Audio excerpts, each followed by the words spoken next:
अपने जो नई टीम आई है हमारे आईपीपी में, उनका शुक्रिया अदा कर रहा हूँ, जिसमें गुलाम अब्बास सुमरो साहब हैं, हाफिज़ मासूम ख़ान हैं और शाह आलम साहब अपनी पूरी टीम के साथ, ये अलग पार्टियों से हैं। अब मैं 2 या 3 इश्यूज़ के ऊपर बात करना चाहता हूँ जो प्रेस कॉन्फ्रेंस कराई है। नंबर 1, मेरी जो है एडुकेशन डिपार्टमेंट से जो है मैं ख़िताब कर रहा हूँ कि उन बच्चों को जो कि बंगाली बोलने वाले, अफ़गानी बोलने वाले, बर्मीज़ बोलने वालों के साथ जो ज़्यादती हो रही है कि उनको मैट्रिक के बाद उनको फर्स्ट ईयर में और इंटर में एडमिशन नहीं मिलता क्योंकि उनके शनाख्ती कार्ड का इशू है। मेरा कहना यह है कि इन बच्चों को हर हाल में फर्स्ट ईयर में एडमिशन्स मिलने चाहिए।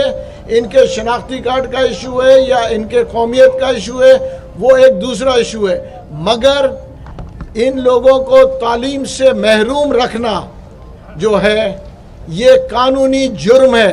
तो हमारे मुल्क में इन लोगों के साथ ये नहीं होना चाहिए, चाहे वो अफ़गानी बोलते हो, चाहे वो बंगाली बोलते हो, चाहे वो बर्मीज़, कोई भी नेशनलिटी के हो, इनको किसी भी तरीके से तालीम से हमें महरूम नहीं करना चाहिए। इनके फर्स्ट ईयर में एडमिशन होना है तो भले शनाख्ती कार्ड नहीं हो, इनको एडमिशन देना चाहिए। दूसरी चीज़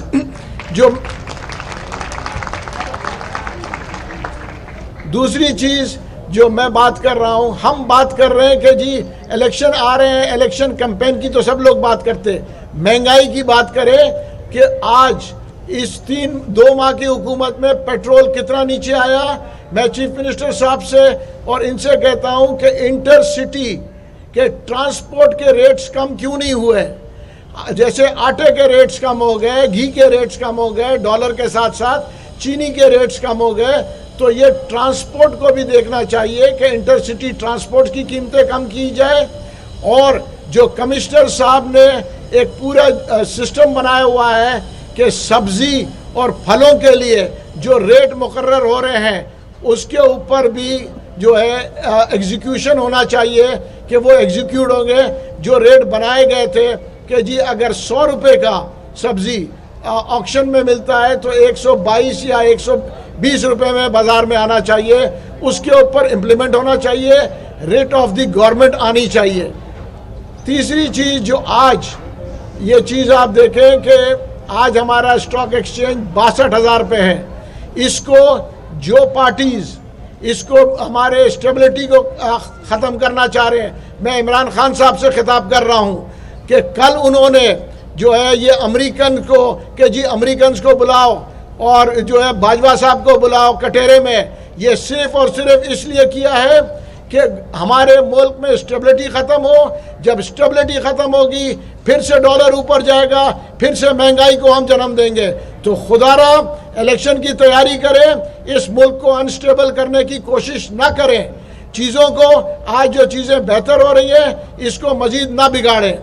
तो मेरा कहना यह है कि हम सारी पॉलिटिकल पार्टी से कहता हूँ कि हम इन चीज़ों को देखें कि हम चीज़ों को कहाँ बेहतरी के आवाम के लिए बात करें। हम जो है आपस में लड़के और जो इश्यूज़ के ऊपर अनस्टेबल ना करें इस हुकूमत को और इस मुल्क को। ये चीज़ें हैं जो कि मैं आप लोग से जो है प्रेस कॉन्फ्रेंस कर रहा था, क्योंकि हमारे पास भी लोग कहते थे कि जी ज्वाइनिंग नहीं होगी, अब देखें ज्वाइनिंग हो रही है और बहुत सारी चीज़ें आ रही हैं। अब मैं दूंगा पहले जो है अली जुनेजो साहब को और उसके बाद जो है फिरोज साहब को, वो भी कुछ इस पे मैं ये कहूँगा कि ये मुल्क को डैमेज करने की कोशिश ना करें और अगर दिलेरी दिखाना है तो अमेरिकन को ओपनली आके बोले ना उनके खिलाफ ओपनली नहीं बोलते। एक तरफ वो जाके उनसे नेगोशिएशन करने को तैयार है, दूसरी तरफ जो है आवाम को बेवकूफ़ बनाने के लिए अमेरिकन को बोलते हैं।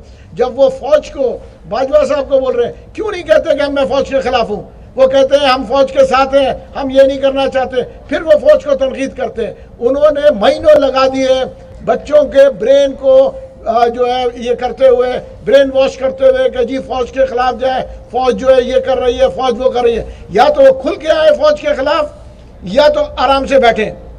ये नहीं हो सकता कि लोगों को जो है बेवकूफ़ बनाए, खुल के आ जाए फौज के खिलाफ कि हम फौज के खिलाफ हैं, और यह बच्चों को ठीक है ना, ये जो व्हाट्सएप के ऊपर और जो फेसबुक के ऊपर नई नस्ल को ये बता रहे हैं कि जी वो ऐसा है, हम फौज के खिलाफ नहीं है, फिर वो बैठते हैं कहते हैं बाजवा साहब को लेके आओ।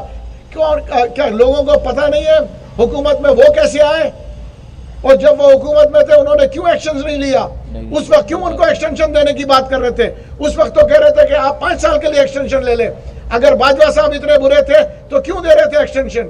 सिर्फ और सिर्फ हुकूमत में आने के लिए वो कहते हैं मैं जो भी कुछ करने को तैयार हूं। वो अमेरिकन की भी खुशामद करना है और आवाम को बेवकूफ बनाने के लिए जो है अमेरिकन के खिलाफ बात करते हैं और फौज के खिलाफ जो है बात नहीं करते, वो इंडिविजुअल्स को लेकर चलते हैं।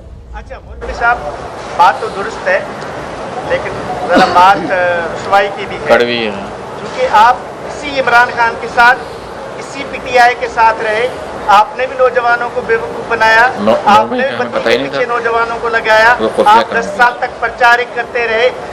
अपने आप को तो एडमिट करें कि आप कल गलत थे। देखिए एक चीज मैं बता दूं, एक तो मैंने 10 साल नहीं लगाए, मैं आपको बड़ा क्लियर कर दूं, जब से मैं पार्टी में आया हूं मैं वाहिद आदमी हूं, लोग भी गवाए, पीटीआई के लोग भी, मैं जहां जहां तनकीद करता रहा हूं। जो इन्होंने 8 मई से जब पहले कहा था कि जी हम जो फौज के ऊपर करेंगे, लोग गवाह हैं जो मैंने कहा था अगर ये गलती करने जाओगे तो या सिविल वॉर होगा और या तुम डिस्ट्रॉय हो जाओगे। वो आज साबित हो रहा है। उस वक्त मैं किसी पार्टी में नहीं था, मैं पीटीआई में था जब मैंने कहा था either we'll go for a civil war और the party will be destroyed.